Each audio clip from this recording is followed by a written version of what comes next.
তাহলে তোমার আমার দশাটা কি হবে দেখো।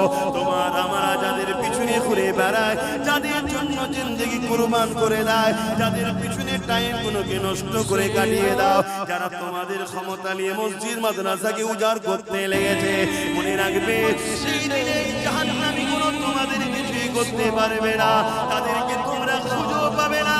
কেননা তারা বেহিসাব যেমন অনেক মানুষ জান্নাতে যাবে, এই জাহান্নামী কোনো বেহিসাব জাহান্নামের দরজার কোণায় আগিয়ে যাবে।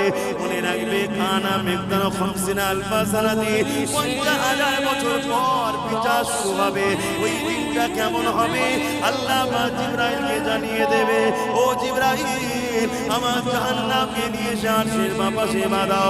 কিতাবের কথা বলে যাচ্ছে শোনো, 70,000 জিনজিল দিয়ে জাহান্নামকে বাঁধা হবে। এক একটা জিনজিলে 70,000 করে ফেরেশতা ধরে রাখবে, তথাপিও জাহান্নামকে ধরে রাখতে পারবে না। লম্বা লম্বা জিহ্বা করে জাহান্নাম তেড়ে তেড়ে আসবে গুনাহগারদের করে ধরার জন্য।